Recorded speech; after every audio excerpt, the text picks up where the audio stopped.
Hey loves, it's Britt, and in this video I'm going to talk about what it means to have your Venus falling into someone's 7th house in Synastry, or their Venus falling into your 7th house in Synastry, continuing my Venus through the houses series in Synastry. So this one is one of the most powerfully felt overlays.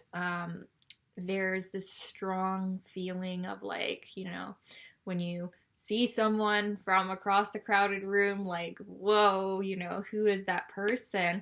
And the reason for that attraction and that pull is because of the potential for polarization, and the balancing of opposites, right? Like, so the 7th house is opposite the 1st house, so the ascendant and the descendant are very, very significant points in synastry, because the ascendant is like the house of self, our identity and how we project ourselves into the world. The 1st house is, I don't know if I said that right. The 7th house is the opposite. It's what we expect to encounter from the outer world, and it's kind of like the energy we need in order for balance. So with this overlay, when someone's Venus, their heart, their love planet, what they value and find attractive and pleasurable is opposing our ascendant, or in our 7th house in general, there's this unconscious feeling right off the bat in both people that, like, this could be it. Like, this person could be the one. And it's actually like there's this like unconscious feeling that we could make a whole person, right? Because that's really, in a relationship, what you want is not someone who's exactly identical to you, right? Like, if you had every single planet conjunct with someone, like sun conjunct sun, moon conjunct moon, Mercury conjunct Mercury, Venus conjunct Venus, Mars conjunct Mars, some of those conjunctions can be good if you've got, like, one or maybe two. But overall in a relationship, you don't really want to be conjunct with everything, like the same planet to same planet, because when you're too similar, when you're like the same, that's what really pisses people off, is encountering someone who is the exact same. Because what we really need is our balance, our opposite, right?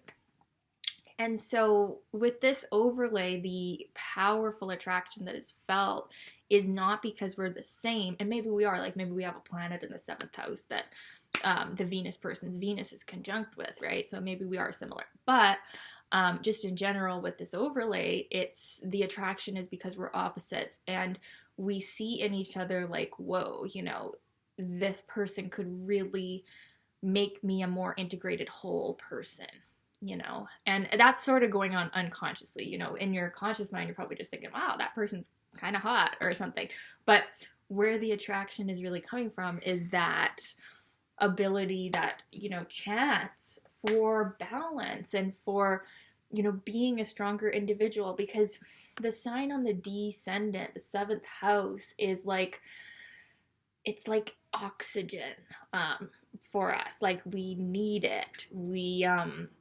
It gives us life because we lack it, right? That's the power of the opposition in synastry. Like, it's like we need it. Although, depending on the person, that same energy can also kind of piss you off, because it is your opposite, right? So, but with Venus, there is a higher likelihood that the best qualities of that 7th house, that descendant, are going to be seen by the house person, and like feel a great appreciation for, wow, like, this is a beautiful person. And then the Venus person feels like, wow, this is a beautiful person too. Like, they both really can see and appreciate each other's beauty. There's this desire when we have planets in the 7th house, or this way that we act where we can be more accommodating, we can be more giving and generous when someone's planets are falling in our 7th house. Unless in the rare occasion, which can sometimes happen too, that they just really piss us off, and there's jealousy, and there's I guess that's the nature of the opposition, is that while it's really actually because we're compatible, we're, having this opportunity for integration, um, there can also be cases of, enemies and hatred actually for people that are in your seventh house. But when it's Venus, we have this higher likelihood that we're just going to really like each other. And it's powerful.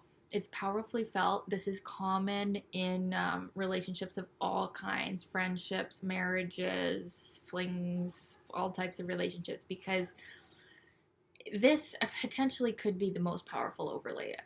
The first house is also quite strongly felt as a physical attraction, but this is like, it can be a physical attraction too because of the physical beauty aspect of the first house and the seventh house here, but it's more of just this attraction based on, yeah, like I said, the opposite qualities interacting here. And yeah, it's also like when we meet someone whose Venus is falling into our seventh house, it's like the way that they are socially, the way that they act is very pleasing to us. It really can be putting us at ease and, feeling like, yeah, like we're stronger with that. We can relax because the Venus person has exactly what we lack. So it can be really fun socially too. This can be one of the more public overlays. Like I did mention, there's certain overlays that sometimes the relationship or the love or the feelings are more hidden. This one, it can be a bit more out there. This could be like the socialite, couple, like where, and same with the first or sometimes the 10th overlay can be more seen by people. So there's this element of kind of being more social together, being more graceful together, being more Venus together than apart. And it's pretty harmonious for marriage.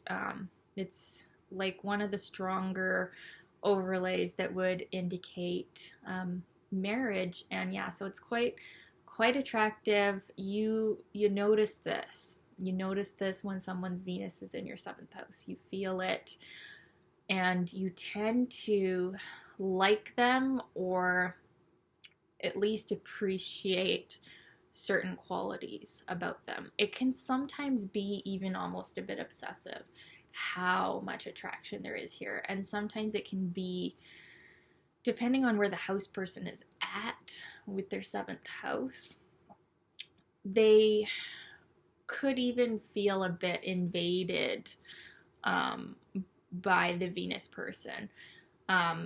Because, like, if you're a more strongly first house oriented person and then someone comes and has all these planets in your seventh house, it can actually, yeah, like I said before, it can kind of irritate you or anger you a bit. But, this definitely, it isn't a boring overlay for Venus either. It's more active. The Venus coming into the cardinal houses is a bit more of a buzz. Like it's definitely an energetic overlay where there is a buzz of attraction. It's not super like relaxed. There's more to it because of the opportunity, like I said, for the polarization, for the balancing. So it's definitely, yeah, it's one that you notice. And usually there's going to be just a mutual appreciation of each other's beauty and grace and Venus qualities. So you can definitely feel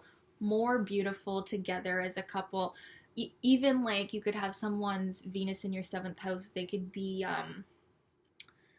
your hairstylist. They could be, same with Venus in the first too, but like someone who helps you feel better about your way that you relate to the world. Because wherever Venus goes, it kind of blesses that house. So the Venus person can really help the house person feel better about the way that they interact with people. So yeah, it's a good overlay to have. It can go either way, right? With the seventh house, where it can be like love them or hate them, but usually with this one, it'll be more so loving, definitely common in significant relationships. So yeah, I'd love to know your experience of this placement. How did it feel for you? Was it like this? And I am doing your requests, you guys. Let me know if you've got something you want me to talk about on a video, and I'm trying to do them all. And I do offer one-on-one sessions. My links are below. You can book with me there. Okay, thanks for watching. Love you guys. Bye.